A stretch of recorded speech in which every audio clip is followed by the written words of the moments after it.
Ya, terima kasih buat koordinator yang memberikan saya kesempatan untuk boleh membawakan renungan di sore hari ini ya. Temanya mengendalikan amarah.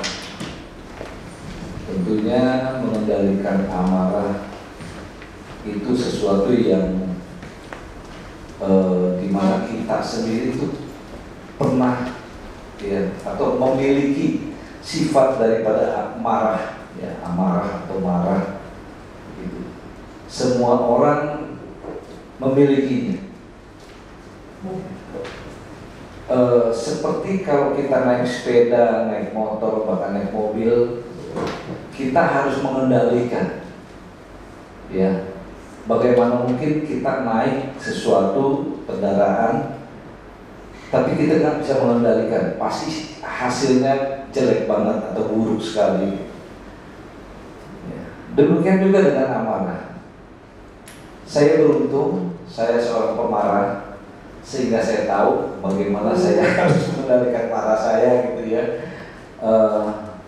Nggak mudah dan nggak gampang gitu ya. Untuk itu yuk kita sama-sama belajar ya daripada firman mengenai bagaimana sih mengendalikan amarah gitu ya. Ini teori aja ya, saya cari gitu ya. Banyak definisi daripada marah itu adalah perasaan yang tidak senang, suatu perasaan yang tidak senang, bermusuhan terhadap seseorang atau sesuatu, berang atau gusar. Nah itu di dalamnya ada amarah. Nah di dalam perjanjian baru marah itu mereka punya 3 kata untuk marah. Yang pertama bahasa Yunani. Yang pertama orge. Orge suatu keadaan yang sudah mengendap dan terus ada dalam pikiran, timbul dengan perlahan, punya kemungkinan untuk mau membalas dendam, cenderung memiliki sifat yang bertahan lama, emosi yang aktif. Ini dimiliki oleh setiap kita. Rasanya 3-tiganya pun dimiliki oleh setiap kita. Tapi bagaimana nanti kita mengendalikan ketiga itu ya. Yang kedua tumos atau kegusaran ya. Ini yang pertama tadi lebih kepada orang yang gampang emosi tapi tidak berlebihan. Nah yang kedua ini dimiliki oleh kita semua, baik yang bisa mengendalikan atau nggak bisa mengendalikan, atau yang emosinya nggak terlalu berlebihan atau yang biasa-biasa saja. Disebut dengan tumos, kondisi yang tidak tenang, ledakan karena jengkel yang ada di dalamnya, tidak bertahan lama seperti orge. Kalau orge itu kita misalnya kita nggak suka sama seseorang, kita dimarahin orang, kemudian kita jengkel sekali di dalam hati kita, tapi kita biarin itu ada di dalam, nggak dihilangkan gitu. Tapi kalau tumos jengkel tapi sebentar hilang. Dan kita juga sering gitu ya. Misalnya kita diorder sama orang tua atau rekan kerja atau siapalah pimpinan kita, kesel jengkel tapi mungkin 2 jam 3 jam atau mungkin sehari, besok udah hilang. Nah itu masuk ke turgos. Tumos ya. Dia juga sama seperti orge. Dia begitu kita menerima makian seseorang atau kita nggak suka sama seseorang, itu kita kepingin balas dendam kepada orang itu, ntar gue balas ya. Tapi rupanya itu nggak bertahan lama, kemudian hilang itu saja ya.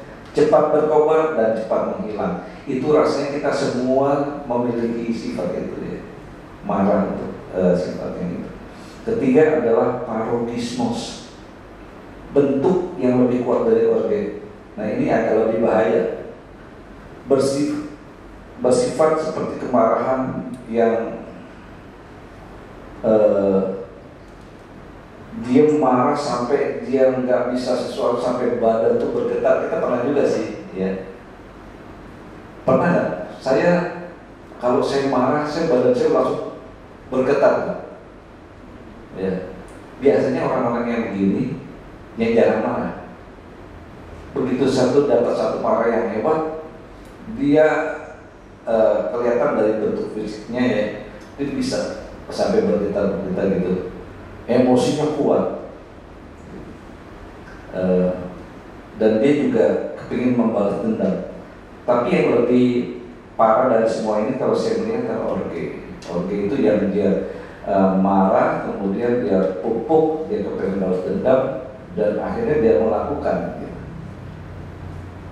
Nah, kita melihat di contoh di dalam Alkitab, ya, saya dapat dua aja gitu ya. Yang pertama yang kita sering dengar dari pembacaan firman Tuhan atau kita juga baca di dalam Alkitab itu Musa, ya. Musa marahnya kepada bangsa Israel. Itu Tuhan mendukung Musa marah. Dalam Bilangan 16 ayat 13-14, bangsa Israel menuduh Musa membawa mereka kepada gurun. Ngapain sih dibawa kepada gurun? Mati enak juga di tanah Mesir kan gitu ya. Sampai akhirnya di ayat 15-nya Musa marah. Dia bilang, Tuhan jangan terima persembahan mereka. Saking marahnya Musa ya. Dan Tuhan belain. Di ayat 21, Musa mundur engkau tengah-tengah bangsa supaya aku bisa membinasakan mereka itu bangsa Israel dengan dalam sekejap mata. Tapi di ayat 22-nya Musa jadi gak tega gitu ya. Musa sujud menyembah supaya Tuhan mengurungkan niatnya untuk membinasakan bangsa Israel. Itu marah terus kemudian tahu gitu ya, berbalik menjadi dia minta pada Tuhan, jangan ya Tuhan, tadi doa yang tadi dibatalin aja. Nah, yang lebih terkenal daripada Musa marah ini ketika bangsa Israel mengeluh mengenai air. Kita sama-sama sudah tahu Tuhan hanya suruh mengucapkan supaya air keluar, tapi Musa karena marahnya sama bangsa Israel, dia pukul batunya. Alhasil Tuhan juga marah sama Musa karena tidak taat dengan perintah Tuhan. Ya. Nah, yang contoh yang kedua,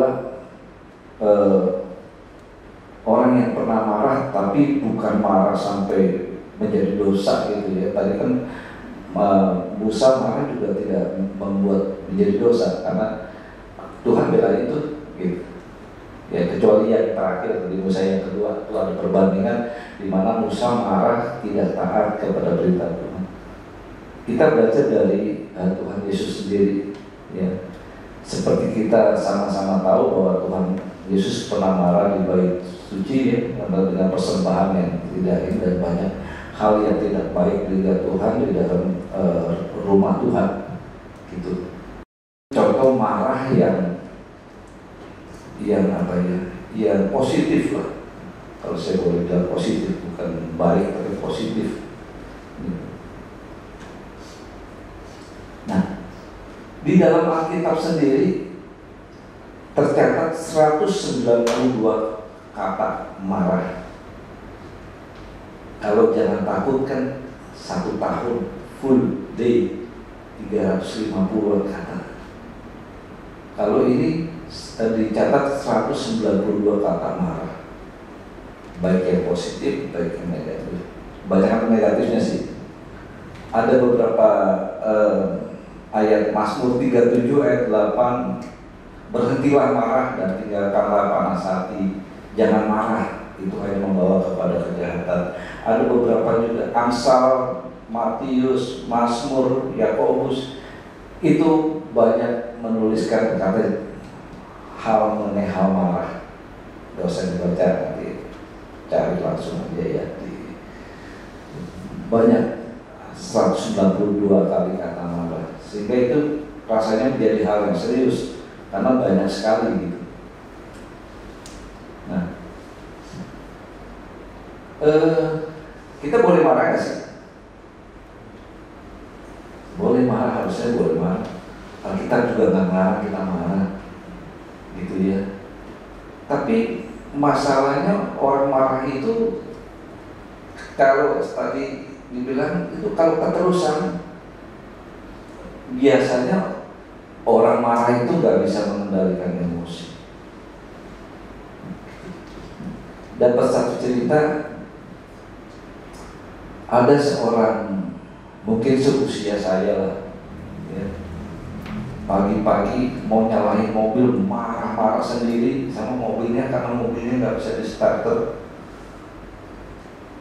Dia coba, ku takutin gitu.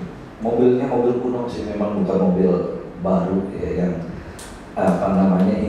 indikatornya tuh bisa nyala kalau ada apanya yang rusak gitu kan. Ini udah sampai kesel banget, padahal dia begitu penting, hari itu dia harus pergi.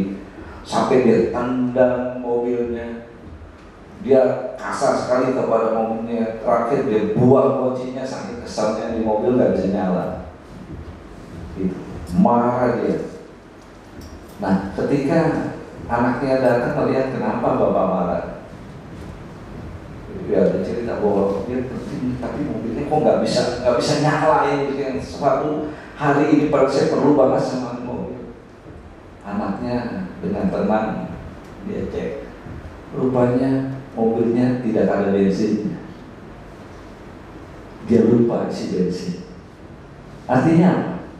Ketika dia marah, dia tuh nggak bisa fokus ya kepada satu hal, padahal halnya sepele banget gitu.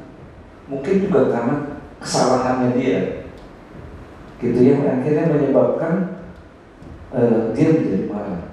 Itu sebenarnya bukan marah, kebanyakan kita marah karena ada pihak kedua yang memancing emosi kita. Tapi berapa banyak juga marah yang disebabkan oleh diri kita sendiri, sebenarnya nggak begitu penting sih, kayak tadi cerita tadi itu ya kan. Betapa seringnya saya juga kadang-kadang marah, ini kemana sih saya punya barang gitu ya. Saya kemarin taruh di sini kok, siapa nih, pasti ada yang mindahin. Belakangan ketemu, saya sendiri yang mindahin. Betapa seringnya kita gitu juga kan. Nah, marah itu kalau kita teruskan menjadi dosa. Nah, untuk itu seperti tema kita di sore hari ini, mengendalikan marah. Rupanya marah itu bisa dikendalikan. Ya. Akhir-akhir ini kita sering baca di media sosial, di berita, news, TV atau apa, betapa kemarahan itu menjadi merajalela. Ya. Anak bisa membunuh orang tua dengan 20 tusukan. Bulan terakhir kan memang kita dengar ya semuanya sama. Saya sampai terheran-heran. Ada ya, anak begitu tega bisa tusuk. Kenapa? Marah yang tidak terkendali, marah yang dipupuk, ya, disimpan, dipupuk, akhirnya meledak, tidak terkendali. Seperti tadi kita bawa mobil, kita tidak terkendali, sekencang-kencangnya kita bawa mobil, kemudian kita nggak bisa mengendalikan, hasilnya luar biasa buruknya. Ada artis yang dibawa mobilnya sama supirnya itu lari di tol sekencang-kencangnya karena mobilnya bagus Pajero ya. Saya lupa nama artisnya, tapi saya ingat peristiwanya. Oh, hebat.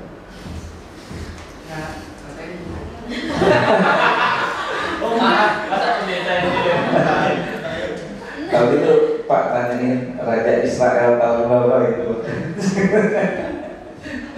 Ya, itu dia bawa mobil sampai dan tidak bisa mengendalikan, hasilnya parah. Demikian juga dengan marah. Sadar atau tidak sadar, kalau kita diperintah oleh sifat marah yang tidak terkendali, kita akhirnya sedang mendukakan Tuhan, mendukakan Roh Kudus. Karena tidak ada Roh Kudus di sana. Itu semua karena saya yakin ada kuasa lain yang merasuki orang itu, sehingga akhirnya segala sesuatu tidak terkendali. Ya, banyak di antara kita juga melakukan dosa yang marah kepada, mungkin kepada Tuhan. Betapa saya pun pernah marah sama Tuhan, jujur gitu. Saya nggak tahu teman-teman mungkin nggak pernah, tapi saya pernah marah sama Tuhan dan saya takut, betul-betul saya takut gitu. Saya pernah melihat istri seorang pendeta marah sama Tuhan karena ibunya meninggal. Saya lagi pikir, padahal selalu ngasih ngasih hiburan kepada orang lain ketika orang lain sedang berduka. Ya, karena begitu dicintanya sama ibunya meninggal, dia marah sama Tuhan. Kenapa Tuhan harus panggil ibu saya sekarang gitu? Ya, emosi boleh, kita ada sesaat marah sama Tuhan. Saya mungkin ketika nanti ketemu sama Pak Pendeta, suaminya pasti akan ngobrol gitu atau gimana ya, kita emosi pasti bisa dirasakan oleh semua orang. Ya, kita nggak bisa juga menghakimi tentang dari enggak, karena kesedihan yang mendalam, kehilangan orang tua yang begitu dia cintai, dia marah sama Tuhan. Betapa banyaklah kita sering marah sama Tuhan ketika sesuatu hal yang kita mau nggak dapet, ya kan? Atau ketika sakit yang rasanya udah sampai gimana, akhirnya kita menyalahkan Tuhan. Oh, saya sakit, nggak sembuh-sembuh misalnya. Atau harapan kita misalnya lulus pasti, terus kemudian mungkin di luar dugaan kita nggak lulus, itu jadi marah sama Tuhan juga. Banyak hal yang akhirnya. Nah, hal-hal yang marah itu memang sifatnya alami, tapi marah sama Tuhan harusnya menjadi satu dosa, ya. Karena siapa kita mau marah sama Tuhan gitu. Ya. Terus kemudian sesuai dengan tema, gimana kita bisa mengendalikan amarah kita? Yakobus 1 ayat 19 sampai 20 saya bacakan. Hai saudara-saudara yang kukasihi, ingatlah hal ini. Setiap orang hendaklah cepat untuk mendengar, tetapi lambat untuk berkata-kata, dan juga lambat untuk marah. Sebab amarah manusia tidak mengerjakan kebenaran di hadapan Allah. Ya. Jadi kalau Yakobus ini mau mengajarkan kepada kita mengenai bagaimana kita bisa mengendalikan amarah kita. Pertama, kita disebutkan harus menjadi pendengar yang baik. Ya. Pendengar yang baik ini di dalam segala, bukan pada saat kita mendapatkan satu masalah, tetapi kita mendengar yang baik ini di dalam setiap keseharian kita. Seperti kayak di sini kita mendengar sesuatu yang baik, yang menasihatin kita dari firman Tuhan. Sehingga kenapa? Ketika kita mau berbicara, kita berpikir mengenai hal-hal yang baik yang pernah kita dengar. Gitu. Kalau kita mendengarnya hal-hal yang buruk, begitu kita ada masalah, akhirnya hal yang buruk yang keluar. Saya rasa saya pernah ngomong sama teman-teman muda ya, bahwa saya pernah satu kali datang duduk, baru sampai saya duduk begitu, nggak lama datang nih satu pemuda, ya, nggak pakai baju, pakai celana jeans saja. Begitu masuk duduk di depan, di lantai dia duduk, badannya penuh tato, dia mengumpat bapak ibunya. Rupanya dia harus marah-marah sama bapak ibunya, terus dia ke rumah kawan saya begitu sambil marahnya saya aja kayaknya nggak pernah ngucapin bahasa yang begitu kasar, kotor. Mungkin kalau misalnya itu diucapkan kepada teman, ya, atau orang lain, saya masih mau aja. ini yang disebutin ibunya, bapaknya, sampai dia sumpahin orang tuanya. Disumpahin sampai mereka matilah apa, kasar banget. Saya sampai shock gitu karena nggak pernah dengar dan baru sekali itu dengar, dan mungkin terakhir kalinya lah saya pengen dengar itu udah sekali-sekalinya itu.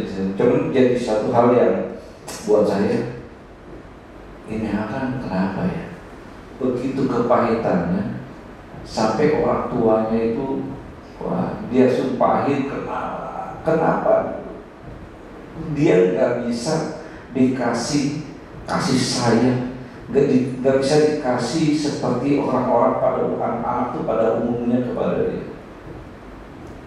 Gitu. Nah, karena mungkin juga lingkungan dan yang lain itu selalu masuknya yang jelek-jelek aja ya, yang buruk-buruk, perkataan buruk segala macam, itu juga keluar di dalam dirinya. Nah, yang kedua kita diingatkan oleh Yakobus, berpikir sebelum kita membuka mulut dan kemudian kita berbicara. Saya ingat dulu ada satu menteri penerangan setelah Pak Harmoko kalau nggak salah. Seperti penerangan itu kalau ada pemerintah apa dia ngomong di TV dulu Pak. Jadi dia itu gini, dia ngomong, dia mikir segitu, dia baru ngomong, terus pelan dia mikir, ini ngomong. Siapa sih Pak? Pernah tahu nggak? Bukan Pak. Menteri Penerangan zamannya Presiden Soeharto.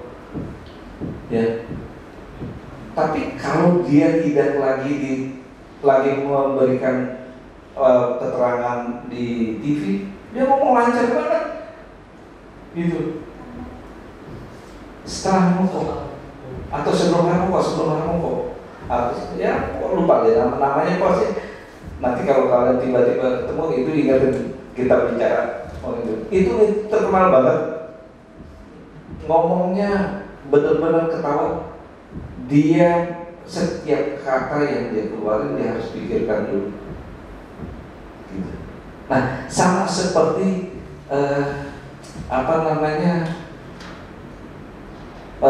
Yakobus membagikan hal-hal yang penting ini, kita harus pikir dulu sebelum kita membuka mulut kita dan berbicara, sehingga kita melatih lidah kita untuk tidak berkata hal yang negatif. Kadang-kadang betapa sering apa yang kita pikirkan dan apa yang kita ngomongin beda. Tidak satu saat yang sama, gitu. Kecepatan kita ngomong. Ya, yang ketiga, yaitu kita harus belajar untuk mengendalikan amarah sesuai tema ya. Nah, tidak dapat mengontrol amarah mengakibatkan orang dapat berbicara dengan sembarangan, gitu. Kasar, dan bahkan yang paling ekstrim ada yang sampai bisa membunuh. Ya. Zaman sekarang saya lagi terheran-heran dengan anak-anak muda khususnya yang ngebunuh orang yang dia nggak kenal, nggak ada masalahnya. Dengar kan kayak apa namanya yang naik motor itu, yang bawa-bawa begal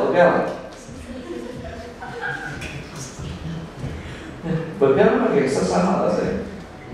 Dia bisa membunuh orang tanpa kenal, tanpa alasan, tanpa orang itu bahkan nyenggol juga enggak kok, pernah ketemu juga enggak kok. Ya, betapa amarah di dalam dirinya itu sudah tidak terkontrol lagi. Seperti itu, bahaya banget. Ya, luar biasa bahayanya. Ya, bahkan saya kadang-kadang juga itu udah ketangkap udah potong aja dia udah gabung kayak apa, walaupun itu salah juga. Tapi kelewatan banget gitu. Begitu.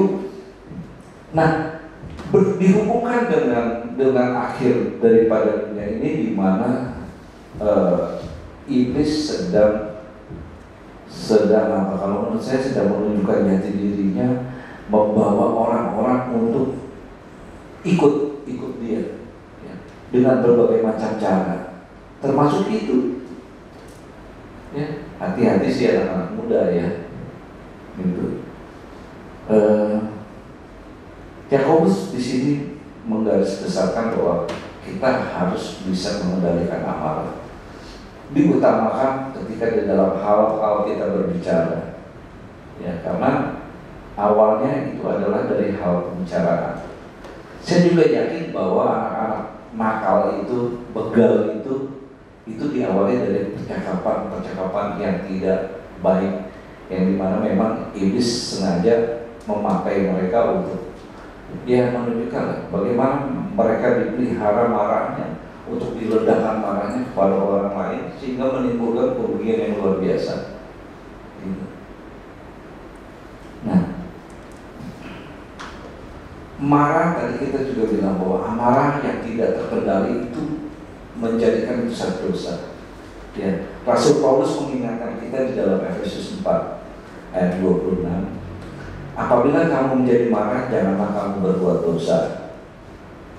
Ya, di terjemahan Good News mengatakan, apabila kamu menjadi marah, janganlah membiarkan amarahmu membawamu ke dalam dosa. Artinya berarti marah itu bisa membawa kita ke dalam dosa. Ya. Nah, tidak heran kalau kitab Amsal juga mengingatkan kita tentang amarah. Di dalam Amsal 14 ayat 7 berkata, orang yang lekas marah melakukan banyak kebodohan. Ya.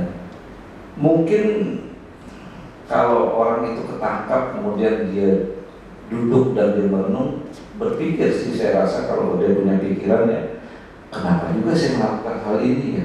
Saya nggak kenal sama dia, kenapa saya kok bisa nusuk dia? Akhirnya dia harus berurusan dengan yang berwajib, pasti dihukum gitu ya. Dan Amsal 29 dan 22 juga berkata, orang yang marah memulai pertengkaran, dan orang yang lekas marah melakukan banyak sekali dosa. Orang marah dan orang yang lekas marah berbeda. Orang marah adalah orang yang dapat respon dari orang lain nggak baik sehingga dia marah. Tapi orang yang lekas marah kadang-kadang nggak ada apa-apa juga marah. Saya punya teman, suaminya gampang sekali marah, sampai semua pada bilang, kok bisa, maksudnya dia bisa hidup lama sama suaminya. Dia bilang, sedikit aja deh, sedikit-sedikit marah. Di tempat baru dia pasti tidak disukai orang, karena dia sering kali marah dan mudah sekali marah untuk urusan yang mungkin sepele sekali gitu, dia nggak harus marah, apalagi marah gitu kan. Tapi banyak orang-orang seperti itu. Saya nggak tahu apakah rekan-rekan muda ini bisa banyak nggak teman-teman di luar sana ya yang seperti itu. Terus bagaimana kita bisa menguasai kemarahan gitu? Pertama adalah kita minta pertolongan Roh Kudus. Suka nggak suka, mau nggak mau, karena Roh Kudus itu yang ada di dalam hati kita.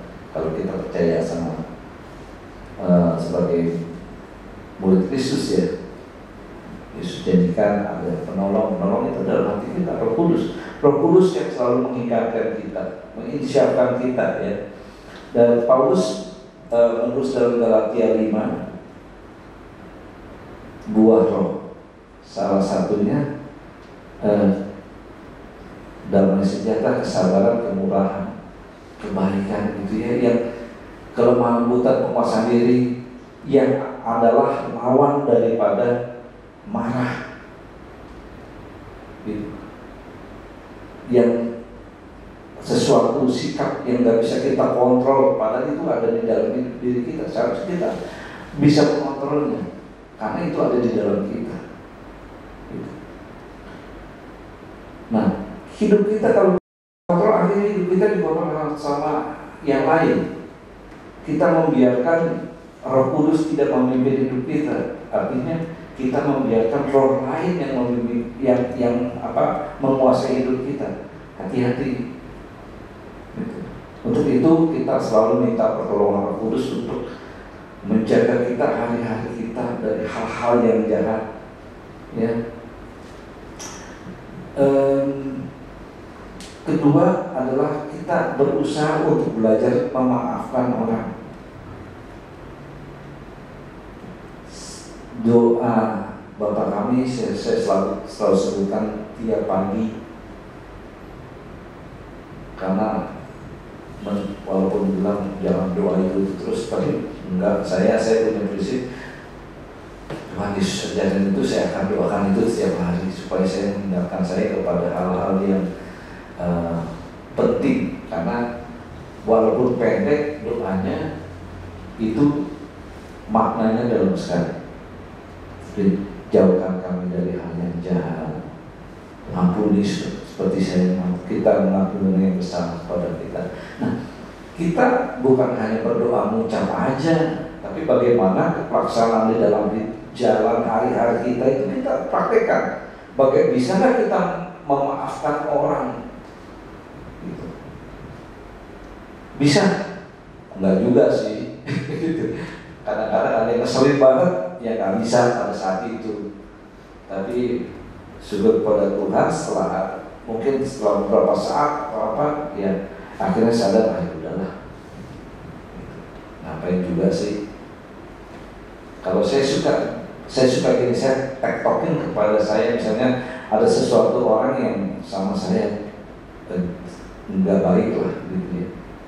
Kemudian saya akan, setelah saya marah gitu, kesel, kemudian ketika saya sedang merenungkan itu, saya tektokkan kejadian itu bagaimana kalau saya di sana dan saya sebagai Tuhan, betapa sering saya seperti itu sama Tuhan. Tuhan itu baik sama saya, masa saya begitu sama orang. Itu saya berusaha, ya.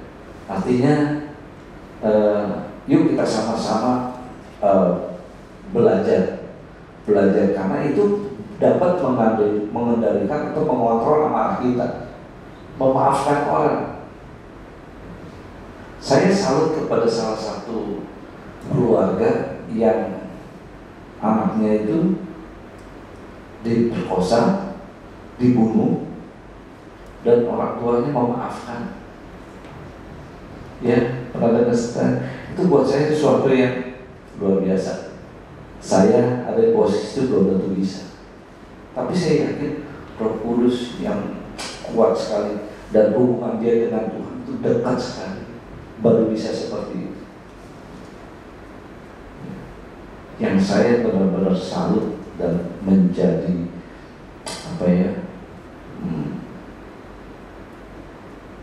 kayak akan saya ingat terus adalah ketika bagaimana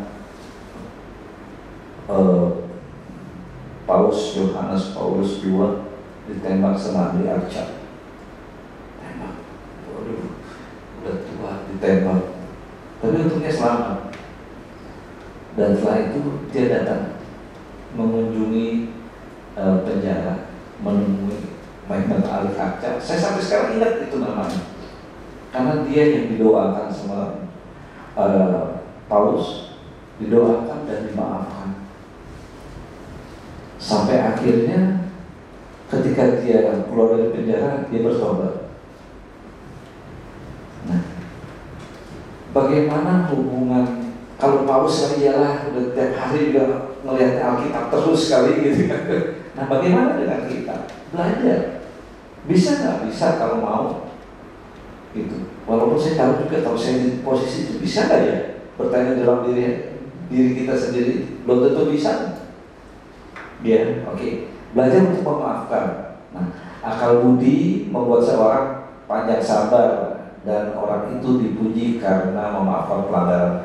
Itu di Amsal 19 ayat 11. Amsal bagus sekali untuk mengajarkan kepada kita hal-hal yang baik di dalam hidup kita sehari-hari itu akan bertemu seperti itu.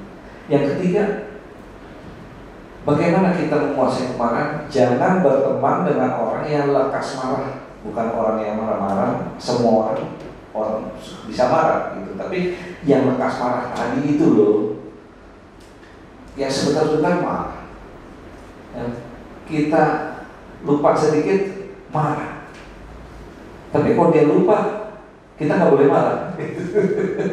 Ya, khususnya anak-anak muda ini. Ya, kalau kamu dekat sama yang perempuan dekat sama laki, yang laki dekat sama perempuan, dan dia mudah marah, jauhi. Beneran. Itu kalau kita bilang perempuan itu kayak singa, lebih baik kawin sama singa daripada sama perempuan yang cerewet. Biasanya yang cerewet identik dengan suka marah. Gitu ya Pak Pendeta ya. Kan jelasin sih tukang marah, tapi saya kalau cerewet biasanya gampang marah, apa-apa dikit, gitu. Nah, yang cerewet, cerewet kan nggak cerewet kayak tadi marah, dan yang lekas marah beda, ya. Cerewet dan cerewet banget gitu, pokoknya melek mata langsung, gitu, jangan kayak gitu ya, bertobatlah. Oke, jadi kita minta pertolongan Roh Kudus, kita belajar untuk memaafkan. Ketiga, jangan berteman sama orang yang lekas marah. Yang terakhir adalah senantiasa bersukacita dan tertawa. Ini saya dapat dari artikel. Saya lihat di TikTok itu ada anak kecil nangis, lagi nangis, terus dibilang gini, kalau anak nangis suruh ngomong oh.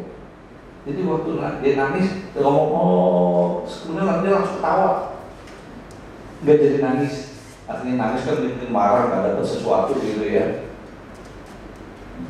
Terus saya juga melihat ada seorang pria di dalam kereta, dia mulai sesuatu, melihat handphonenya, dia ketawa. Tadinya orang melihat biasa aja gitu, cuekin aja, dia tidak aktivitas lain-lain. Tapi sebentar lagi dia ketawa lagi, dan tertawa lagi semakin keras dengan tertawa yang lucu karena dia melihat di handphonenya. Akhirnya memancing orang untuk tertawa juga. Mungkin mempertawakan kelucuan orang itu tapi rupanya memang tertawa itu akhirnya menularkan. Nah, rasanya kalau orang tertawa berarti dia sedang bergembira dan bersukacita. Jarang orang yang bersedih tertawa, ya, atau orang yang berduka tertawa, kecuali yang meninggal sudah sakit-sakitannya dan udah itu daripada nyusahin, udah dan meninggal kan ketawa-tawa di sini nggak apa-apa gitu. Tapi itu kan ada. Tapi umumnya orang yang berduka karena ditinggal sama sesuatu yang dia sayangi nggak akan mungkin bisa ketawa. Tapi kalau dia bergembira, pasti dia tersenyum dan dia tertawa. Gitu. Nah, senantiasa bersukacita. Nehemia 8 ayat 10 berkata, sukacita karena Tuhan itulah perlindunganmu, kekuatanmu. Sukacita dan tertawa dapat menjadi penawar kemarahan yang tidak terkendali dan salah arah. Tertawa menjadi sesuatu yang menjadi obat buat penyakit kalau kita marah. Tertawa. Sekarang kalau kalian sedang senang, tertawa. Nah, jadi bagaimana kita dapat menguasai kemarahan, mengendalikan kemarahan kita? Ya, kita harus minta tolong Roh Kudus pertama, karena Roh Kudus yang bisa meningkatkan kita, mengendalikan supaya kita bisa mengendalikan marah kita. Kedua, belajar untuk memaafkan. Ketiga, jangan berteman dengan orang yang lekas marah. Ketiga, kita senantiasa sukacita dan tertawa. Ya.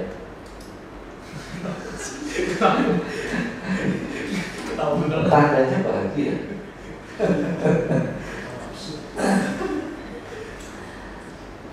Masih dengan tertawa.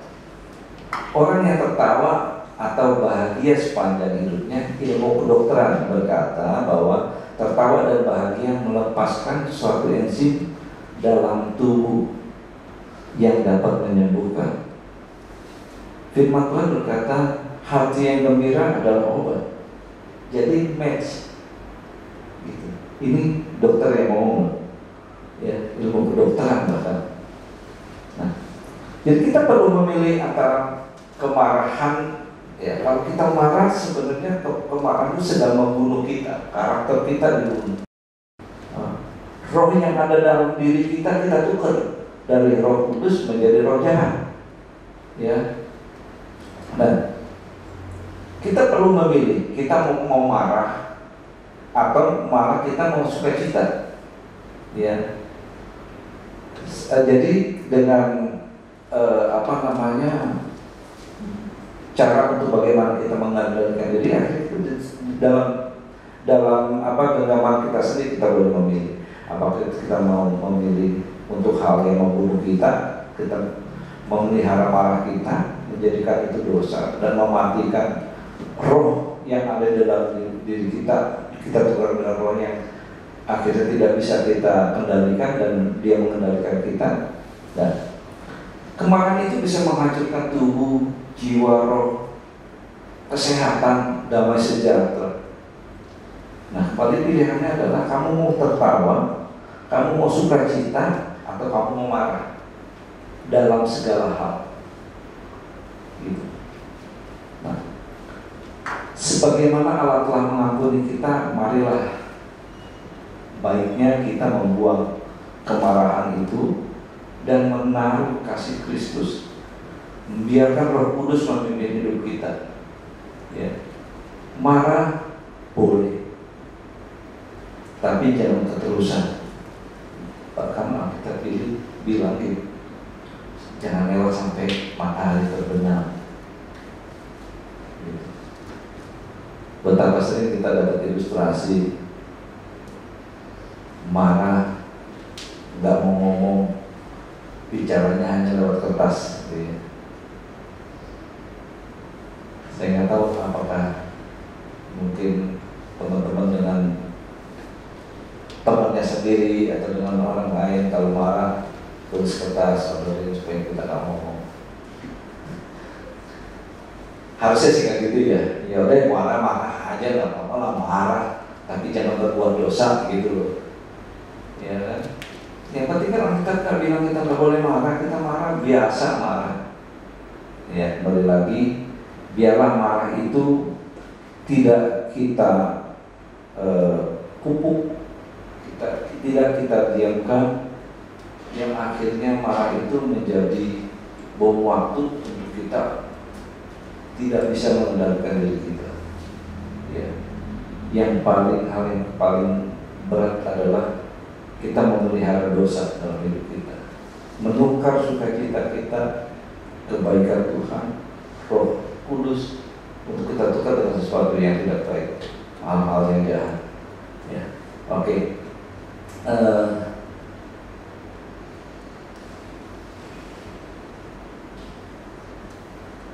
Ada cerita mengenai marah yang terkendali. Jadi marah biasanya kalau kita makin teruskan menjadi sesuatu yang tidak terkendali dan tidak menjadi sesuatu yang baik. Nah, ada satu contoh Abraham Lincoln. Ada yang nggak tahu nggak? Kalau yang tahu diam aja. Ada yang nggak tahu gitu. Abraham Lincoln. Sama tahu nggak tahu tadi. Tahu berarti ya. Tapi rasanya semua tahu ya Abraham Lincoln ya. Dia berdiri di sebuah dermaga dan melihat seorang wanita berkulit hitam sama seperti dirinya dijual sebagai budak pada saat itu dengan meninggalkan suami dan anaknya. Lincoln pada saat itu masih miskin. Dia melihat peristiwa itu, dia marah. Dia sedang memegang sesuatu yang tajam Dia genggam itu sampai tangannya berdarah karena kemarahan, tapi dia tidak bisa melakukan apa-apa. Gitu ya. Dia berpikir peristiwa itu salah, tapi dia mau marah. Dia bisa saja marah, mengambil tindakan yang bodoh. Yang misalnya dia ambil batu atau apa, dia melawan supaya ngebebasin budak itu. Tapi dia nggak memilih. Dia marah, dia tahan amarahnya. Tapi tidak, kata disebut, kalau amarah kita tahan, kita simpen, kita pupuk dendamnya itu, ujungnya menjadi dosa. Bisa menjadi membunuh orang, jadi hal-hal yang tidak ini. Tapi Abraham Lincoln dia diam, ya, dendamnya itu dia tahan. Dia bilang begini, jika mendapatkan kesempatan, aku akan menghentikannya. Tapi kan peristiwanya sudah ada di sana dan sudah dibawa budak itu. Nah, dia berusaha keras, akhirnya dia jadi presiden Amerika, Abraham Lincoln, ya. Dan dia menghentikan perdagangan orang sekaligus menghentikan perbedaan ras pada saat itu. Artinya amarah yang dia pendam waktu itu membuahkan hasil yang baik. Bukannya dia pupuk untuk diledakan untuk menjadi sesuatu yang tidak baik, yang berdosa. Nah, kapan kemarahan itu salah? Ya kan? Kemarahan itu salah ketika kita marah tanpa sebab. Saat kita marah, kita tidak bisa mengendalikannya. Itu adalah marah yang salah. Jadi kalau mau marah boleh, tapi marah yang benar. Misalnya kita diberikan sesuatu yang tidak baik, yang tidak kita suka, menyebabkan kita marahlah. Setelah itu kita merenung, minta tolong Roh Kudus, menimbulkan sukacita lagi. Akhirnya kita tahu, oh ya udah, mungkin kita juga yang salah, gitu. Jadi kita tahu marah yang salah itu bagaimana, marah yang tidak salah juga gimana, gitu. Terus apa yang harus kita lakukan lagi? Roma 12 ayat 2. Janganlah kamu menjadi serupa dengan dunia ini, tetapi berubahlah oleh pembaharuan budimu, sehingga kamu dapat membedakan manakah kehendak Allah, apa yang baik, yang berkenan kepada Allah, dan yang sempurna. Nah, kita harus enggak menjadi serupa sama dunia. Ya. Kalau dunia menawarkan kepada anak-anak muda, ini loh kelihatan jadi jagoan, jadi apa? Kita rasanya nggak harus memilih itu loh. Ya. Kita harus mengetahui apa kehendak Allah buat hidup kita. Bagaimana caranya bergaul dengan Tuhan. Ya. Nanti kan Tuhan akan tunjukkan bagaimana nanti kamu hidup berjalan bersama Tuhan. Ya. Banyak sekali pengalaman, ya, kesaksian hidup yang bisa saya ceritakan bahwa Tuhan itu baik, gitu, dalam segala hal baik banget, luar biasa. Kita sudah dirasakan. Mungkin cerita nggak akan habis. Setiap kali untuk kita yang cerita bahwa kebaikan Tuhan, tapi rasanya kok saya masih kurang ya, gimana ya, masih terus minta Tuhan tolong saya, Tuhan tolong saya. Banyak yang minta tolongnya sama Tuhan sampai sekarang juga, gitu. Ya. Berkenan dengan emosi, marah. Saya pernah mukul Renal, ya, Renal anak saya yang gede gitu. Saya pukul karena saya lagi marah. Saya pukul pada dia nggak salah. Saya cuma dengar sedikit, rupanya saya salah nggak dengar, saya pukul dia. Saya pukul dia keras sekali. Saya nikah umur 22 tahun. 1 tahun saya dikaruniai Renal. Saya bukan orang yang baik. Saya pemarah. Karena background dari orang tua saya, beliau juga pemarah. Tapi saya baru tahu setelah saya besar, beliau marah itu karena untuk kebaikan saya. Tapi pada saat saya menerimanya, tuh orang marah dulu, ini nggak boleh, itu nggak boleh. Dan itu saya rekam. Ya, ketika saya 22 tahun menikah, satu usia yang sebenarnya masih labil untuk sebagai seorang lelaki untuk menikah. Ya, di mana teman-teman saya masih kuliah, saya udah lulus kuliah sih, tapi masih suka main, masih ngomong 10, masih nggak bisa. Jadi saya masih labil dan emosi saya juga masih labil dan saya pemarah. Itu ketika saya pukul dia nangis gitu kan, masih umur berapa saya lupa umurnya, tapi dia masih kecil, mungkin sekitar 7 tahun, 8 tahun. Setelah saya pukul dia nangis, saya baru dikasih tahu, lu salah, dia nggak ngapa-ngapain. Waduh, sementara hukuman sudah diberikan. Apa yang saya lakukan? Saya datang minta ampun tempat Tuhan pertama. Tuhan, ampuni saya. Wah, kok saya bisa marah begini, kayak setan gitu. Kemudian saya hampir dengan waktu itu saya bilang, Dok, saya minta maaf.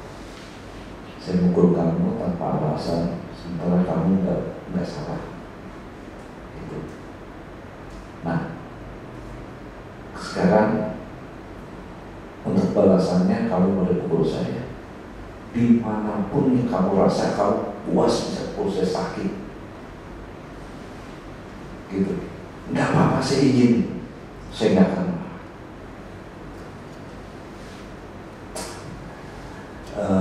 Ronaldo kemudian saya terharu sih kalau dengar itu.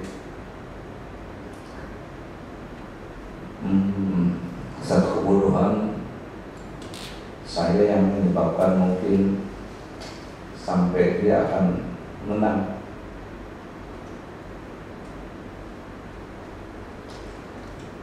Sorry.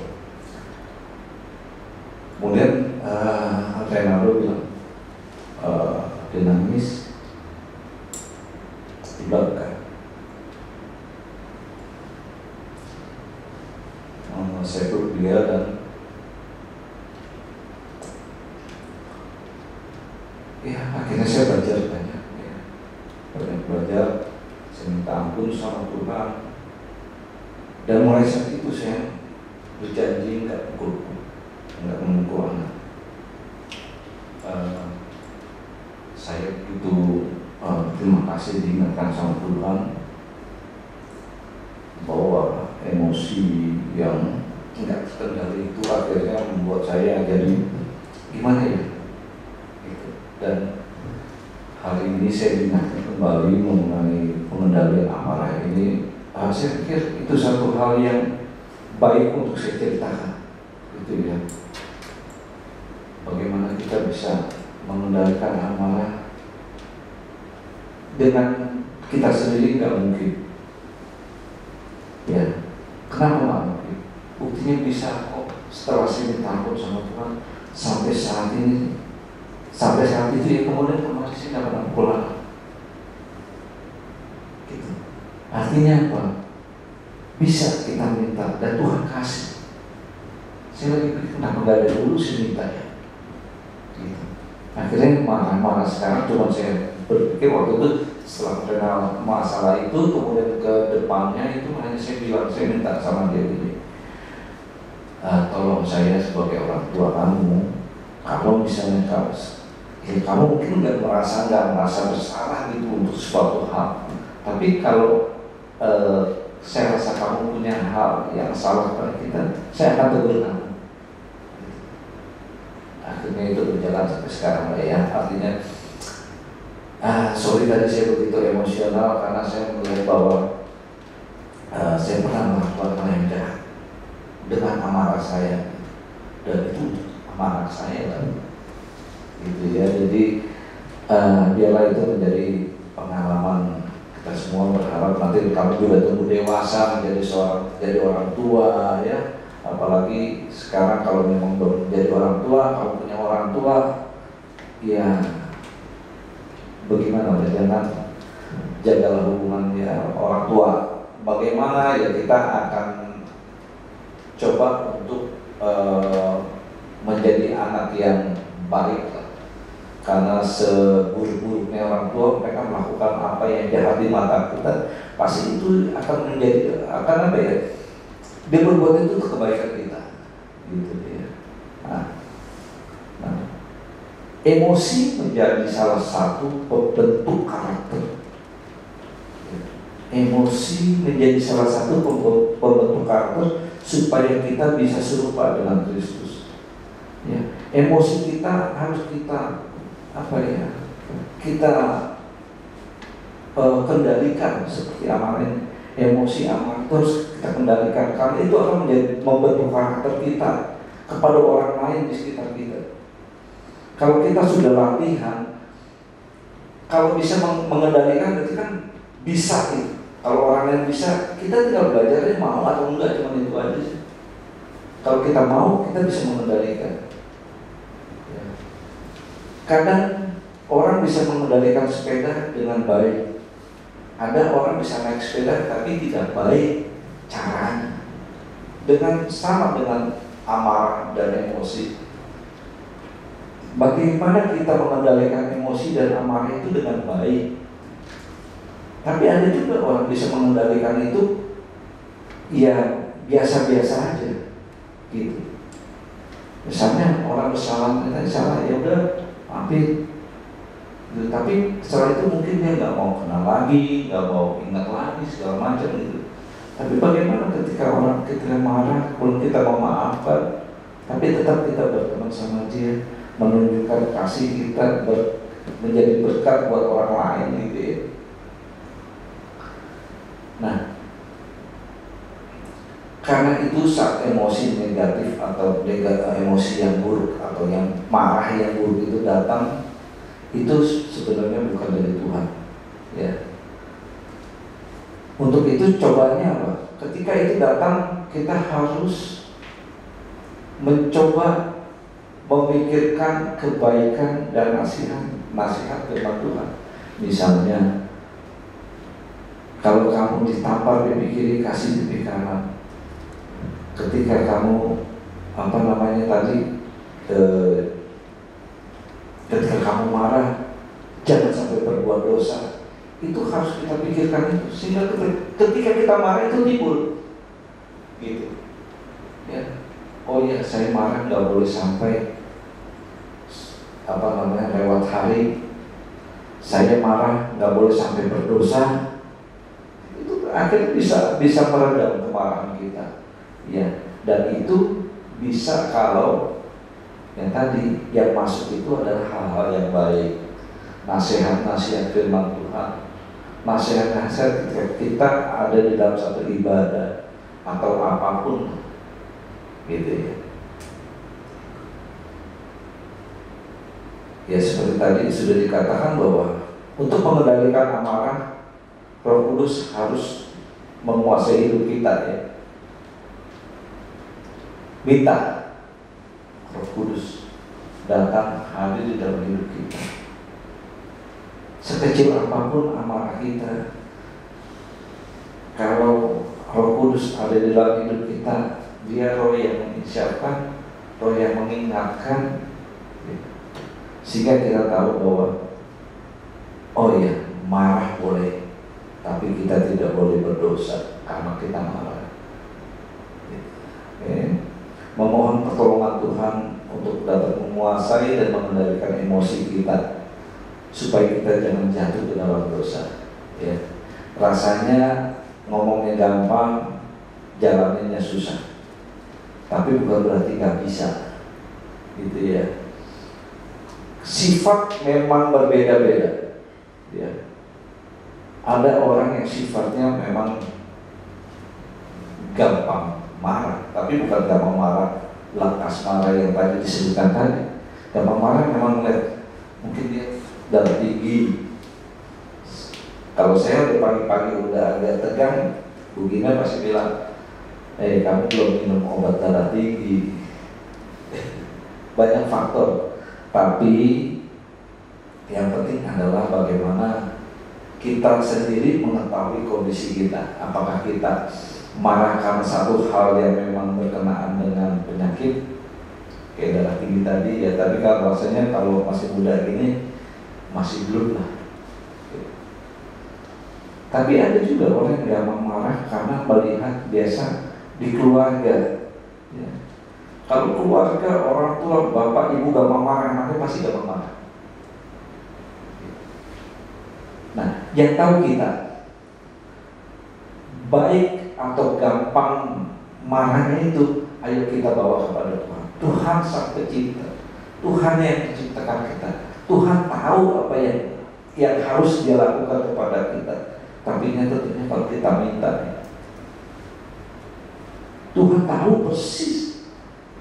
Jangan bilang nggak mungkin lah, ini sifat dari bawaan saya dari kecil, nggak bisa.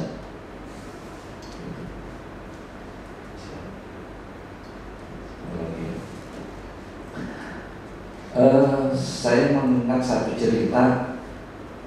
Ada satu anak muda naik Ford waktu itu, udah lama sekali itu naik Ford, sedan Ford, cantik lah, juga Ford lama, gitu. Di jalan tiba-tiba Ford itu, mobilnya, sedan Fordnya itu dia mati tengah jalan. Dia coba bongkar, dia coba periksa apa yang kok nggak bisa jalan. Bensin ada, beda sama yang tadi ya, bensinnya nggak ada. Kalau ini bensin ada, semuanya oke kayaknya, tapi kok nggak bisa jalan ya. Akhirnya dia cari bengkel terdekat yang dia rasa mekaniknya jago lah ya. Tolong periksa Ford saya, ini mobil saya kok nggak bisa jalan ya. Itu mekaniknya masuk kolong, buka kap segala macam perasaan. Dia bilang, saya juga heran, kenapa ya? Saya periksa nggak ada apa-apanya loh, nggak ada yang rusak, kabelnya bagus, businya bagus. Aduh, akhirnya mekaniknya nyerah. Dia bilang, ini mobil kenapa ya? Nggak lama ada seorang tua lagi jalan, dia kenapa deh gitu, ini mobil saya Pak, nggak bisa jalan, padahal tak kenapa ini, sudah diperiksa sama mekanik, coba boleh saya bantu periksa? Oh boleh.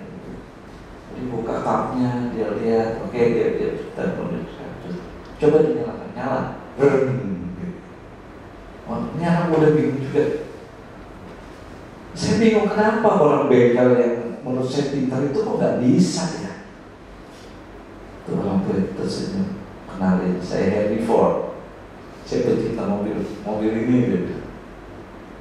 Dia tahu apa yang menjadi penyakit. Tentunya kalau dia jalan, anak muda itu nggak manggil dia untuk minta bantu, rasanya juga dia nggak akan jalan itu mobil. Mungkin kalau nanti bongkar mesinnya, tapi pada saat itu artinya apa? Allah Pencipta yang menciptakan kita tahu apa aja mengenai hidup kita. Apalagi hanya untuk ngatur kemarahan ini, rasanya sangat kecil. Tapi kadang-kadang kita berkata, saya nggak bisa mengendalikan kemarahan, Pak. Gitu ya. Saya nggak bisa mengendalikan hidup. Apalagi ketika saya marah itu saya nggak bisa. Benar-benar nggak bisa. Ketika kamu emosi, gitu. Menurut kita nggak bisa. Tapi menurut Pencipta kita, siapa bilang nggak bisa? Contoh mobil tadi rasanya baik sekali, ya.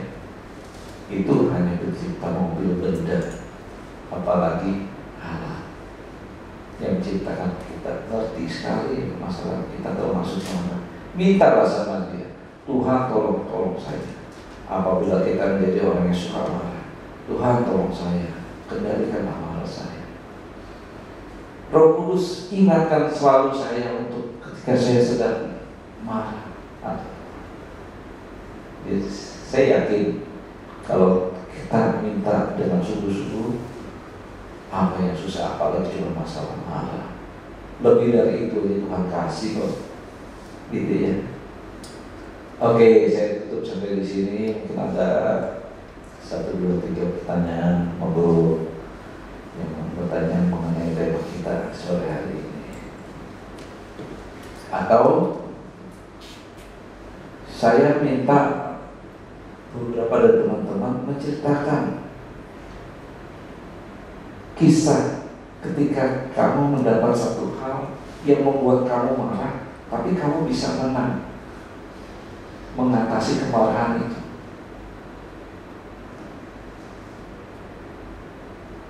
Nah, ya. Mau bertanya atau mau sharing pengalaman atau kesaksian untuk memberkati kita semua? Saya Ayo. Jadinya ini sebenarnya bukan soal ini bukan Pertanyaan yang berbobot. enggak, aku bukan mau nanya sih, cuma mau share doang. Sebenarnya ini ada waktu itu merasa bersalah juga sebenarnya sama orang gereja. Jadinya waktu itu tuh kalau nggak salah apa itu yang kita acara kesentul tuh, iya kayak tahun lalu deh. Yang tahun lalu konsentrasi. Yang acara kesentul waktu itu aku tuh ditugasin sama kakaknya kalau nggak salah buat main kahon sama main gitar waktu itu. Di Kristo main gitar ya. Sebenarnya ini aku bukan nanya sih, sharing gitu doang. Kayak aku tuh beruntung di situ ada Tuhan, kayak aku masih bisa hidup sampai detik ini. Jadinya itu emang kesalahan aku. Aku awal masuk kampus emang senioritas di kampus lah. Aku tuh kita tuh kalau nggak salah berangkat dari WB itu jam 4:30 pagi ya, ngumpul di WB untuk berangkat sebetulnya. Habis itu aku tuh sengaja ngeri kalau aku bablas, mendingan aku panggil aja deh kalau tidur. Dia tidur di mobil. Jadi emang kesalahan aku itu juga ditahan senior, aku nggak bisa balik lah, ditahan sampai pagi banget, pagi kan ditahan. Habis itu aku berusaha buat balik. Pas balik tuh sekitar jam berapa ya, jam 3:30 mungkin, 3:30 pagi. Aku bawa motor sendiri, aku dibegal. Aku dibegal, ada 4 orang 2 motor gitu ngejar aku dari belakang. Aku juga bodohnya aku tuh gak pakai helm. Mama tuh selalu bilang kemana pakai helm, tapi malah punya yang Google, nggak mau aja kayak pakai helm kayak enggak ya. Habis itu aku bawa motor, aku dikejar, megang sajam lah gitu. Udah motor itu menjual aku, salah di sini. Oke, sempet panjang lah di situ. Terus aku nabrak, aku pingsan di situ. Aku pingsan, tapi aku nggak ngerti kayak kok aku bisa hidup gitu. Maksudnya aku tuh pas bangun, bener pas bangun, aku tuh di samping aku tuh ditidurin di warung kayu gitu, di Otista di warung kayu gitu. Aku tuh bangun tuh udah bener-bener dikasih kopi gitu Pak, seluruh badan aku tuh luka, hancur, aku hancur, kepala bocor semuanya, bener-bener hancur-hancurnya badan, semuanya hancur. Habis itu aku bangun, aku tuh kayak kok masih hidup gitu, maksudnya bener-bener kayak wah ini apaan nih. Habis itu nolongin aku tuh orang Ambon juga. Nah jadinya tuh aku bilang papa aku tuh orang Ambon juga, situ langsung ditawarin kayak gitu. Dan yang aku bingungnya itu semuanya aku tuh balik gitu Pak, maksudnya barang-barang aku balik, gak ada diambil. Habis itu dompet aku balik, semuanya tuh bener-bener barang-barang penting. Motor yang hancur banget waktu itu, stangnya kan jadi ke bawah gitu stangnya, jadi bawa motornya begini, motor gede, jadi dibawa ke bawah ini gara-gara nabrak trotoar kenceng banget itu, bener-bener kenceng-kencengnya. Nah habis itu pulang ke rumah, aku tuh pengen dibawa ke rumah sakit kan, tapi aku nggak mau. Pikiran aku tuh cuma pengen ikut ke sentul aja, yang acara gereja itu kan. Cuman pas aku sampai rumah, mama tuh langsung nangis tuh. Kalian pasti aku lihat keadaan aku pagi-pagi, mereka udah siap semuanya pakai baju kuning, kalau masalah itu tiwal, kalau masalah ya kan, iya trekking ya. Itu mama kakak udah bener-bener siap banget semuanya, tinggal jalan dan aku balik. Tuh balik tuh berdarah semuanya. Iya lu inget kan Pak? Bener-bener lu di sana ya? Nggak tahu deh. Nah ada yang ngomong oke itu bener-bener berdarah. Ya. Itu videonya bener-bener ada semuanya. Jadinya mama tuh nangis kan, mama udah keres. Terus papa tahu-tahu lah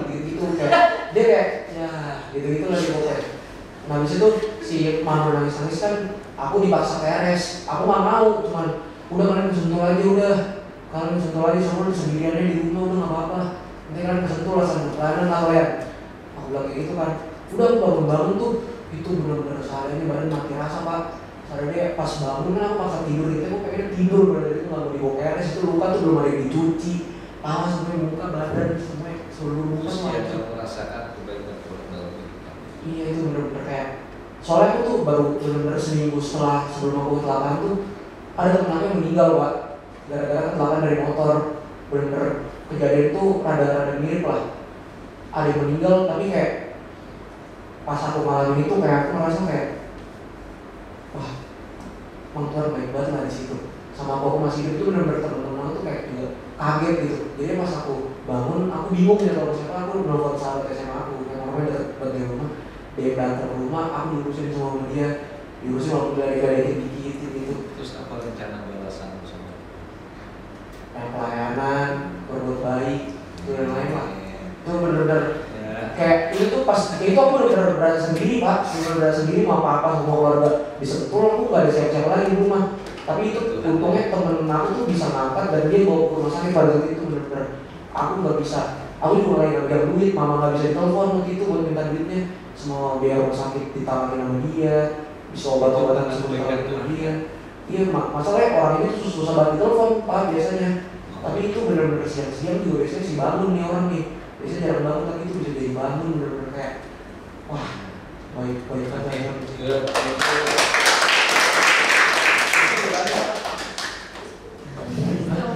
Thanks ya Samuel, ya itu apa namanya kesaksian yang menguatkan. Kalau papa mama nggak ada, tapi Tuhan dengan caranya teman yang biasa kita nggak bisa kontak, susah dihubungin ketika kamu dalam masalah, itu juga karena kamu rangkul. Ya kan, apapun yang terjadi, ya lagunya kan ada, Tuhan selalu baik, baik. Ya ini pertanyaannya tadi, apa rencana balasanmu supaya dari kamu yang jawab ya. Oke, ada yang lain? Kisah memberkati, satu kisahnya dari saya supaya kamu bisa. Cuma saya kepingin ada cerita. Gak mungkin Tuhan gak baik sama kamu dalam segala hal. Saya pernah, tentunya gini, teman-teman tolong ceritakan sesuatu, kan banyak hal, banyak cerita ya. Tapi coba yang berhubungan dengan tema kita supaya memberkati kita semua melalui dengan apa yang sudah kita dengar tadi sama-sama ya. Itu pun sudah sepertinya saya pernah ceritakan di ini ya. Lebaran hari kedua udah lama bersilamnya tuh. Saya mutusin mau ke Bogor naik mobil pagi-pagi santai-santai kita nyanyi lagu gereja, saya masih ingat banget kok gitu ya. Saya ada, jadi di Jagorawi itu ada 3 jalur dulu, saya di jalur tengah. Nah, tiba-tiba dari sebelah kanan saya ada mikrolet tabrak depan mobil saya, depan ke arah samping depan. Jadi saya kebawa sama mobilnya itu sampai ke pinggir. Saya full tim, saya istri anak-anak gitu ya. Terus saya ngeliat ke depan saya, kalau mobil depan paling depan lampu sen itu penyok. Saya ngeliat, saya suruh anak coba nyala lampu, nyala. Saya nyala oke. Kemudian saya lihat di mikrolet yang nabrak saya itu. Tiba-tiba bapak tua itu rupanya banyak pecah, dia nggak bisa kendali mobilnya, tabrak mobil saya bawa ke pinggir. Di dalamnya tuh ada, kalau orang-orang Betawi gitu ya, orang kan lebaran orang-orang tuh ibu-ibu semuanya, keluarganya semuanya bawa dalam mikrolet gitu, mobil mikroletnya dia, depannya Mambas Kauni katanya. Ya mohon maaf, saya pecah. Oh iya, ya udah oke, terus gimana? Gitu.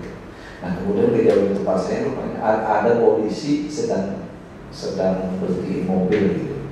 Karena ada peristiwa tadi, dia datang ke tempat saya. Nah saya ingat saya ngobrolnya di depan mobil saya. Saya bilang, terus gimana Pak Polisi, ini gimana nih? Saya ditabrak dia. Ya saya tahu tadi saya lihat kok gitu. Terus bagaimana? Ya Bapak baik-baiklah sama dia. Maksudnya selesai secara kekeluargaan aja Pak. Terus menurut Bapak dia bisa ganti saya enggak? Saya bilang. Dia bilang, kayaknya sih enggak Pak. Oh ya udah. Kemudian sudah datang, Pak gimana Pak? Pak saya mohon maaf ini pecah. Terus bagaimana Pak? Saya bilang, dia bilang, gimana ya Pak? Saya pas lebaran nih bawa ini, saya ini juga mobil juga saya pinjam dari bos saya gitu. Saya ngeliat ke mobil, maksudnya ngeliat ke anak-anak, gimana sih reaksinya dia dalam mobil gitu ya. Tapi yang saya lihat itu, apa namanya, gantungan mobil di situ ada salib. Saya melihat kepada saat itu, saya coba bilang, Tuhan, tolong saya. Saya bisa kalau doa ini nggak banyak-banyak. Kalau dalam mepet-mepet itu, Tuhan tolong saya. Saya melihat salib itu. Terus kemudian, saya terima kasih. Tuhan terima kasih. Kenapa? Diingatkan kepada saya ketika saya melihat salib itu, kamu mau menukarkan sukacita atau kemarahan? Gitu. Kemarahannya adalah saya, kalau dia gak ganti saya pasti marah. Gitu. Kalau saya marah, saya pasti tahu nih, saya masuk ke dalam mobil pasti suasananya berbeda. Jadi setelah saya doa singkat dan cepat itu, saya bilang sama drivernya, saya bilang, ini Pak, hari ini hari bahagia Bapak, hari raya, hari kedua. Dan yang penting Bapak selamat, ganti bannya sudah. Ya, mobil saya juga gak apa-apa, pengen sedikit lah. Saya bisa perbaiki kalau saya punya asuransi. Jadi nanti Bapak lanjutkan hati-hati aja, saya mau polisi Pak, saya nggak usah berurusan sama inilah, saya sudah rela aja. Gitu.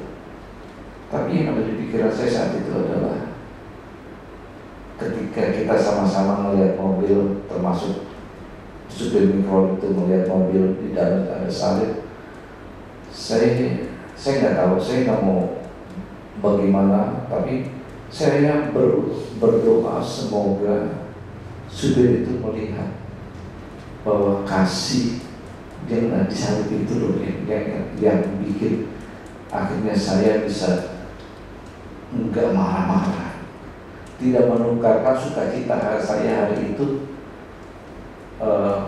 kepada ya daripada saya marah. Udah saya pilih sukacita, saya ambil. Udah, saya bilang terima kasih. Saya masuk ke mobil, tahu supporter di dalam mobil itu gimana nih katanya. Ya udahlah, mobil itu juga nggak apa-apa kok, coba banyak dikit. Lumayan sih banyaknya, saya banyak dikit, lampunya masih oke, kita masih bisa nerusin perjalanan kok. Terus nggak ganti? Udahlah, dia nggak bisa ganti lah, saya bilang gitu. Jangan begitu dong, turun. Pokoknya supporter 3 itu, aduh, intimidasi saya supaya saya marah. Saya biar ketawa aja, terus saya bilang gini sama mereka, kamu tahu nggak, kalau saya marah nih, tadi nih saya marah, saya masuk kemari, kamu tahu nggak situasinya seperti apa? Karena saya nggak gampang selesai marah langsung baik, enggak. Itu kelihatan di muka saya, pasti. Jadi ya udahlah ya, udahlah, Tuhan nanti gantiin kok, gitu, bisa kok, udah nggak usah diributin lagi. Saya nggak mau bersukacita saya hari ini, kalau nggak kamu pasti kena marah. Coba salah dikit aja, saya pasti marahin kamu. Saya bilang gitu, ya, saya nggak mau. Udah gitu terusin jalan, udah happy aja deh. Gitu. Nah dari itu saya berpikir bahwa kalau kita minta Tuhan bisa loh kasih damai sejahtera yang rasanya, aduh harusnya saya marah kok saat itu. Gitu. Nah itu juga berhubungan ya dengan tema kita saat ini. Bisa gitu. Buat saya ya, itu cerita dari saya, kesaksian saya. Mungkin ini memancing teman-teman, ayo dong bagikan gimana kamu merespon menukar amarah itu menjadi sukacita itu seperti apa. Yo, paus kan mungkin ya. Jadi karena saya di sampingnya Pak Tony kan menular kan, semoga setelah saya menular lagi nih ke sebelah kanan atau kiri ya kan? Ya. Oke, karena temanya hari ini mengendalikan amarah, saya mau minta tolong dulu sama Jessica, coba baca dulu Mazmur 4 ayat 4. Saya pikir main satu lagu, mau enggak ya? Satu lagi, saya minta Niko baca Mazmur 37 ayat 8. Biar semua terlibat nih. Habis itu Samuel ada kitabnya ya. Baca Amsal 14 ayat 29. Oh iya, biar ini nanti untuk merangkum. Lalu si Ajan Amsal 15 ayat 1. Cepat aja bacanya, ayo Jess.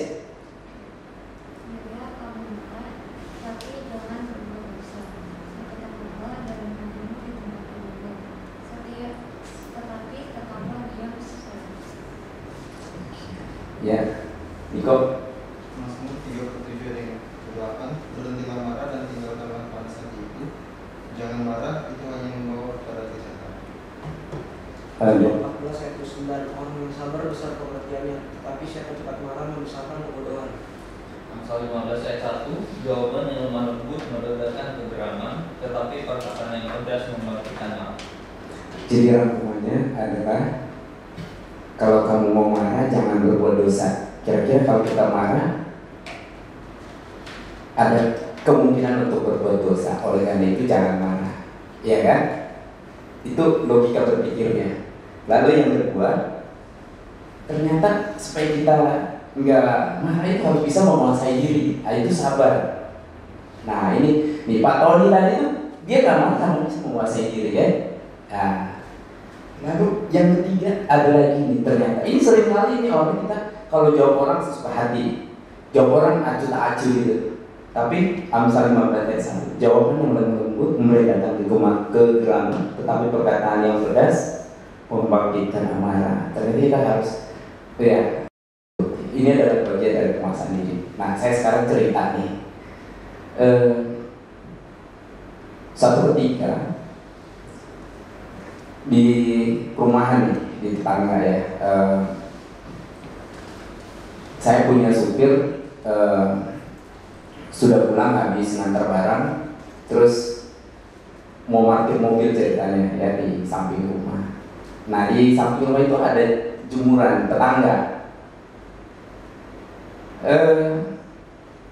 Memang supir saya tanpa izin dia langsung menggeser jemuran ini supaya nggak kena mobil ya, karena mau parkir gitu ya, mau. Wah, tiba-tiba yang punya rumah keluar dari rumah gitu ya, langsung sepertinya bentak-bentak dimarah-marahin gitu ya. Wah, ini sama orang Batak lagi kan, sama orang gereja lagi seiman lagi kan. Dalam waktu itu saya ingin marah, bener. Cuman saya di lingkungan itu salah satu pengurus di arisan persautaan gitu ya, komplek, dan biasanya saya yang bawa renungan firman Tuhan gitu ya. Kalau ini jadi kita bergiliran, jadi seringkali saya yang membawakan firman Tuhan. Nah, dalam hati ini ada dua bertentangan. Udah keluar, udah balas, ngomong lah gitu ya kan. Harus kalau mau marah jangan ke saya marahnya kan gitu. Saya udah coba sebenarnya keluar dari rumah dan berdiri di pinggir jalan gitu ya. Kalau dia keluar saya mau marah gitu ya. Cuma dalam hati tetap ada suara dalam hati ya, dalam kejahatan yang perlu dibalas dengan kejahatan. Nah ini firman Tuhan tadi tuh, orang yang sabar besar pengertiannya, tetapi siapa yang cepat marah membesarkan kebodohannya. Akhirnya membuat mengingatnya, ya udah kita sabar aja lah. Pada waktunya kita bisa kasih kesempatan untuk menyampaikan alasan-alasan yang baik supaya orang bisa menerima. Tetapi ketika kita menyampaikan sesuatu di dalam kondisi marah, biasanya kecenderungannya adalah kita bisa memungkinkan untuk berbuat kesalahan juga, yang bisa membuat marah sama marah menjadi terbakar marahnya. Nah, biarlah kita semua di sini bisa memahami bagaimana cara mengendalikan amarah itu lewat kebenaran firman Tuhan yang terus mengingatkan kita supaya kita panjang sabar, menguasai diri, tidak perlu membalas kejahatan dengan kejahatan. Kalau di Mazmur itu ada juga bilang, jangan iri dengan orang yang berbuat jahat, jangan iri dengan orang yang fasik. Karena apa? Karena pada waktunya ya mereka juga akan menerima hukuman sendiri. Mungkin itu dari saya. Terima kasih. Terima kasih Mas Ernst waktunya ya. Oke, semoga semua bisa bermanfaat, menjadi berkat buat rekan-rekan muda ya. Kendalikan amarah ya, bisa. Terlebih kita mohon kepada Roh Kudus untuk menolong kita ya, untuk mengendalikan amarah kita. Dengarkan hal-hal yang baik, firman, sehingga ketika kita menghadapi hal yang perlu kita marah, paling tidak kita diingatkan bahwa bolehlah kita marah, tapi janganlah sampai berbuat dosa gitu ya. Oke, biarlah firman ini mengingatkan kita semua, memberkati kita semua. Mau ada satu lagi? Oke, boleh satu lagi nggak apa-apa ya, Pak Kursinya. Pak Ketua, sorry Pak Ketua. Boleh. Jadi kamu kan Irfan. dia ini ada Ini acara kemarahan itu ini ya Pak, kemarahan itu sendiri kan salah satu masuk dalam satu 7 deadly sins, 7 dosa maut. Nah tadi kan dibilang janganlah engkau marah, ketika marah ya jangan berbuat dosa. Pertanyaan saya, seberapa jauh batasan kita boleh marah tapi tidak mengandung dosa? Sedangkan marah itu sendiri kan udah termasuk ke dalam 7 dosa maut itu tadi gitu. Kemudian yang kedua, ini tuh kayaknya sering banget sih dibahas gitu. Tapi menurut pendapat Bapak aja, ketika marah janganlah matahari sampai matahari terbenam. Yang artinya tuh jangan sampai hari itu berlalu gitu ya. Gimana kalau mereka marahnya udah malam gitu. Dan sedangkan ada nih orang-orang yang ketika marah dia harus meredam diri dulu, tenang dulu, bahkan tidur dulu, ya kan? Gimana menurut Pak Tony?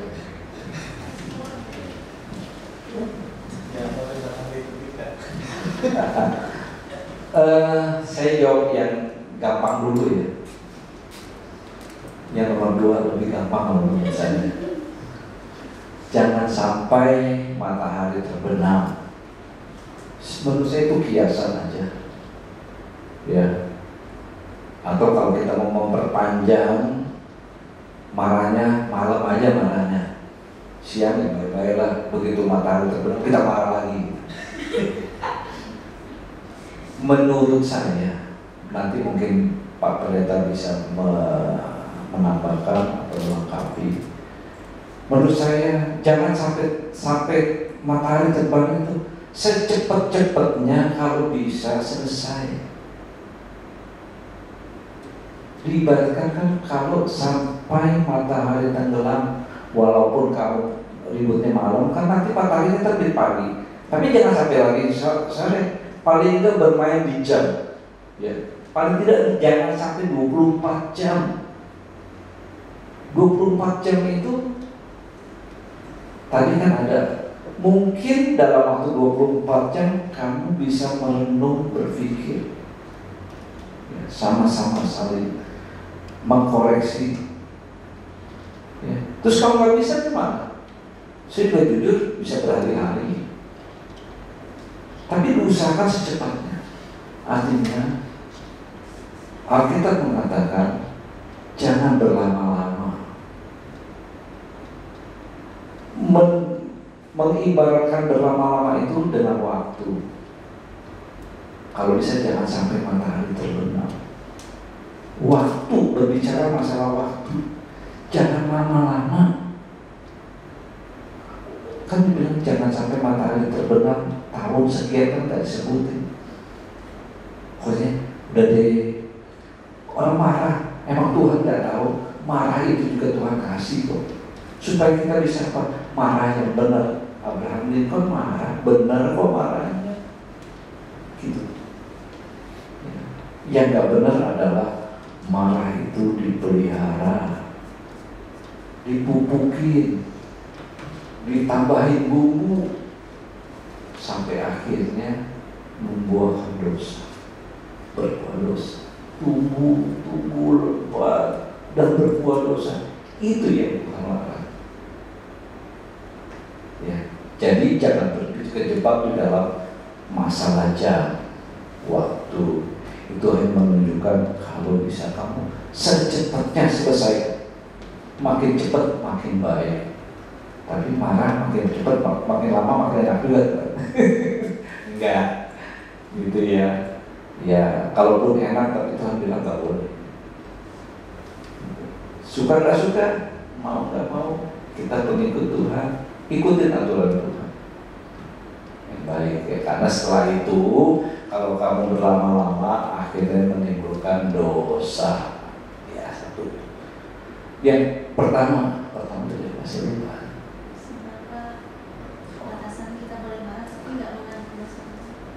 Seberapa batasan kita boleh marah tidak kena dosa?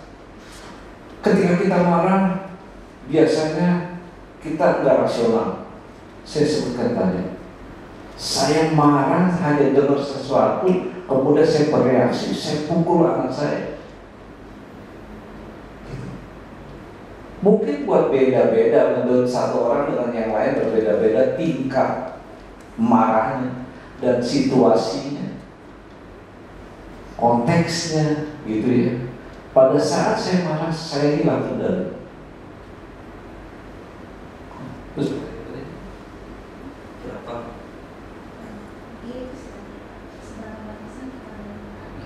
Ya, batasannya adalah nggak ada batasan, masing-masing punya batasan masing-masing. Soalnya kita nggak bisa membuat satu batasan rata-rata itu. Kayak tadi, saya sudah melewati batas. Marah saya, ada reaksi, gitu. Nah, ketika reaksi itu saya keluarkan, kan menimbulkan efek yang tidak baik buat orang lain, walaupun itu anak saya. Itu fatal untuk anak saya. Saya bilang, saya itu itu berbekas di hati saya sampai saat ini. Saya melakukan kesalahan yang fatal buat saya. Ya, saya minta maaf sama dia. Saya minta dia balas sama saya, dan dia tidak melakukan, itu lebih sakit lagi. Sakit ya. Saya bilang, makanya saya bilang, itu jadi berbekas banget sama saya. Akhirnya kita memang nggak bisa menentukan batasan sampai di mana. Tapi yang paling baik adalah ketika marah itu sudah melalui batasnya, alangkah baiknya kita merenung, kita minta maaf, minta tolong Tuhan, minta maaf sama Tuhan, minta Tuhan merubahkan, dan bisa. Saya dapat itu. Ya, jadi masing-masing batasannya saya nggak bisa, ukurannya berbeda, situasi, kondisi, dan lain-lainnya berbeda. Tinggal bagaimana respon kita.